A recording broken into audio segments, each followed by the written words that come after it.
sem mais delongas, vamos ver a prisão domiciliar.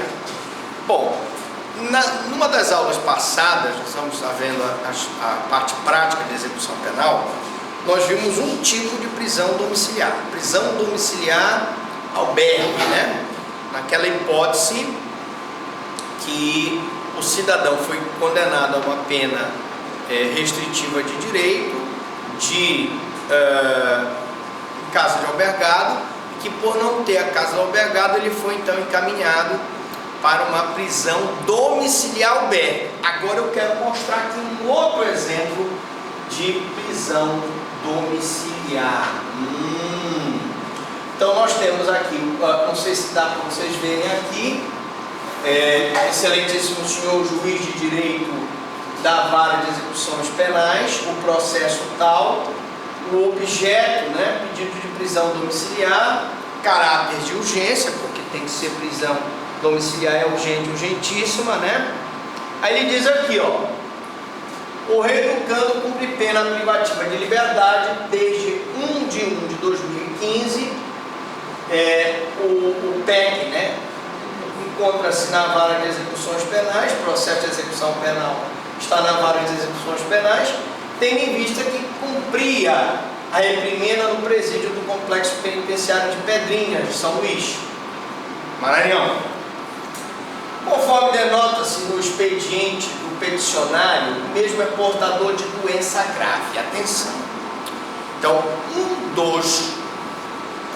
dos fundamentos da prisão domiciliar é a doença grave. Qual é a doença grave aqui dele? Insuficiência renal.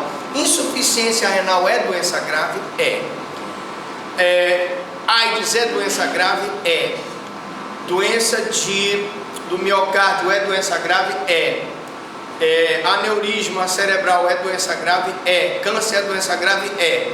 Professor, quais são? Como é que eu vou saber quais são as doenças graves? Eu tenho uma portaria do Ministério da Saúde que diz quais são as doenças graves que podem ser consideradas graves, pela qual já esteve internado diversas vezes, sendo paciente de tratamento contínuo e ininterrupto. Se ele tem problema renal, provavelmente ele deve ter que ir no hospital para fazer hemodiálise, etc. Imagine um preso numa penitenciária de Pedrinhas, que deve ser aquele hotel 7 estrelas lá, Al Arabi, que nós visitamos lá em Dubai, né? Al Arabi, penitenciária de Pedrinhas, tem tudo a ver. E o cara tem que sair lá do presídio para fazer a hemodiálise.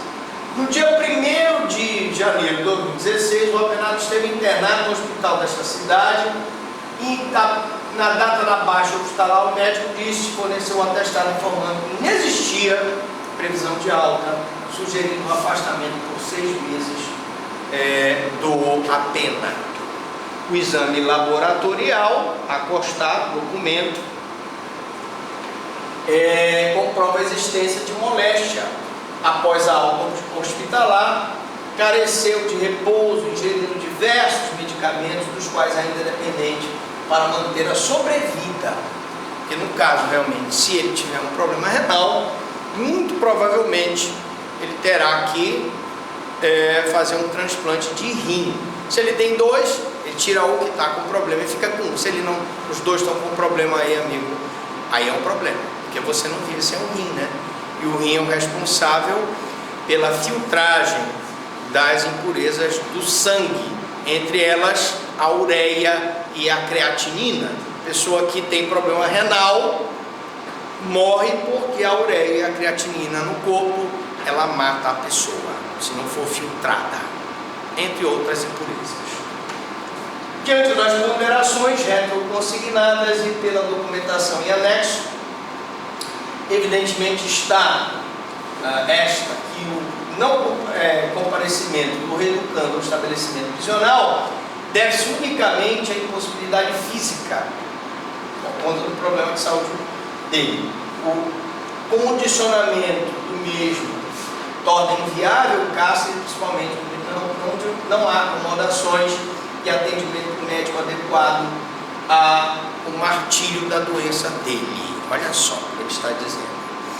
Claro, normalmente essas penitenciárias não têm atendimento médico adequado para o cidadão que é portador de doença renal crônica. Aí ele diz aqui, ó, beleza, toda vez eu tiro do ponto. Artigo 117, vamos voltar aqui.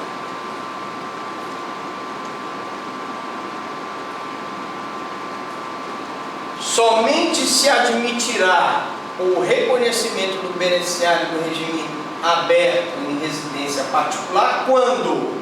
Então, quais são, professor Franklin, as hipóteses de prisão domiciliar? Então, aqui no artigo 117. Primeiro, condenado maior de 70 anos pode pedir prisão domiciliar? Sim, pode. Condenado acometido de doença grave? Pode. E aí tem os outros dispositivos que a gente pode ler depois para vocês. Mas o que interessa aqui nessa petição é que ele é acometido de doença grave. Portanto, a admissibilidade da concessão do benefício da prisão domiciliar tem sido acolhida humanamente pelos tribunais pátrios, habeas corpus, homicídio, conversão de prisão temporária em prisão domiciliar, necessidade de tratamento médico, demonstrada a existência de doença grave, renal crônica em situação crítico aguda, que seja totalmente incompatível com o tratamento durante a segregação cautelar, seja ela provisória ou definitiva, impõe-se a conversão da prisão preventiva em domiciliar. E aí você vai fazer o pedido, né? Você vai dizer: isto posto requer seja retificada a decisão que determinou a expedição de mandato de prisão, obstando o cumprimento da ordem para o intuito de acolher a presente justificativa, seja dada vistas ao representante do Ministério Público e seja concedida ao peticionário, nos termos do artigo 117 da LEP, a prisão domiciliar. Para a gente não perder aqui o fio da meada, já ao vivo e sem problema nenhum, a gente vai fazer aqui a leitura, né, da prisão domiciliar. 117, né? Vou entrar rapidamente aqui na LEP. Aqui dá para entrar, amigos? Acho que dá. Vamos lá para o 117. Ele entra, pronto. Então vamos lá, rapidamente. Professor, por favor, mostre lá. 117. A gente lê todo ele. Rapidamente. Indo lá para o 117.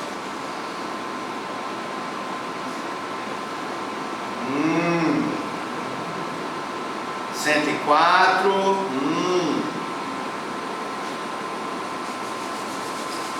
Então,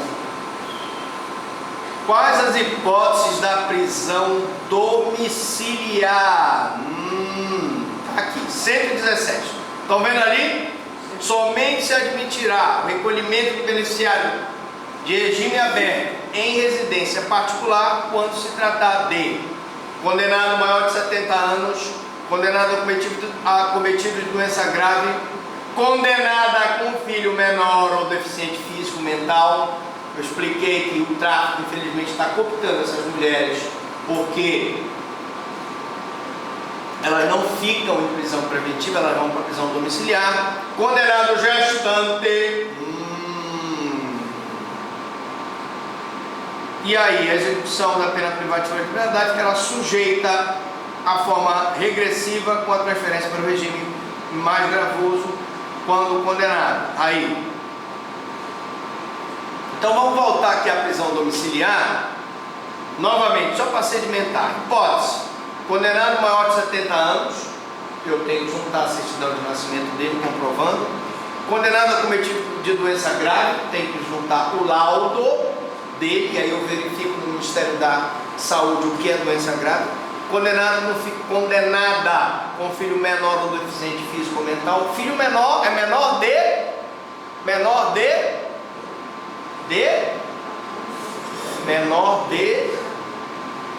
18 anos, menor de 18 anos. Então, condenado maior de 70 anos. Bora botar bem grande, né? Condenado agora. O pessoal está vendo aí agora. Condenado maior de 70 anos, 6 anos de nascimento. Condenado a cometido doença grave, laudo médico. Doença grave, AIDS, tuberculose, doença, insuficiência renal, câncer. Condenada com filho menor, deficiente físico ou mental. Doença menor, menor de 18, doença mental, atestado médico, laudo, comprova que o filho é doente mental. Condenada gestante, comprovação através de exame de... Meu nome do exame? Comprovar a gravidez? Beta-HCG. Fácil. Professor, quer dizer o seguinte, nessas hipóteses eu posso pedir que o meu cliente em prisão preventiva ou prisão definitiva possa ir para uma prisão domiciliar? Pode e deve, é direito público subjetivo do acusado, passível de pedido na primeira instância, com o juiz da execução, ou através da agravo de execução para o Tribunal de Justiça. Pergunta, alguma dúvida, alguma pergunta? Fale agora ou se calem para sempre.